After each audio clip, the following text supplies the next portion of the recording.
Tout rapproche Léa et Hassan. Ils sont français, ils aiment le café noir et les films de science-fiction. Ils sont aussi tous les deux victimes de discrimination. Une discrimination est le fait de traiter différemment une personne ou un groupe. Elle peut être fondée par exemple sur l'origine, la religion, le sexe ou encore la couleur de peau. Hassan, lui, est victime de discrimination en raison de ses origines maghrébines. Il connaît bien les difficultés pour entrer sur le marché du travail, il les a lui-même vécues. En France, le taux de chômage des personnes immigrées est 2 fois plus important que celui des non-immigrés. Du coup, il ne sait pas trop quoi penser des derniers chiffres publiés sur le racisme en France.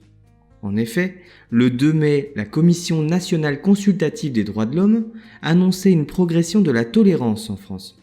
L'indice longitudinal de la tolérance, comprenez ici le niveau de tolérance du pays à l'égard des minorités, eh bien cet indice s'est amélioré de 5 points en 2015. Un chiffre qui devrait faire plaisir à Hassan, mais un chiffre qui ne fait que contrebalancer les publications du ministère de l'Intérieur. Car le ministère, lui, a enregistré sur la même année une hausse de 22,4% des infractions racistes. Hassan peut raisonnablement penser que la majorité des Français sont aujourd'hui plus tolérants, mais qu'une minorité raciste est en revanche plus extrémiste. Léa, elle, subit des discriminations parce qu'elle est une femme. Le sexisme, comme le racisme, est puni par la loi. Mais contrairement au racisme, le sexisme n'est punissable que depuis 1985.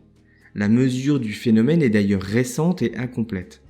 Léa s'inquiète de cette situation, car la limite entre sexisme et harcèlement est de plus en plus fine, tout comme celle entre le harcèlement et l'agression.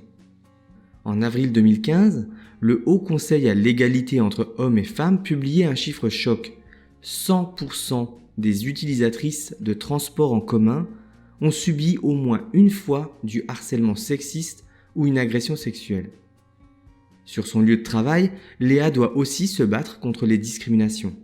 En France, l'écart de salaire entre hommes et femmes pour un même poste était de 16,4% en 2013.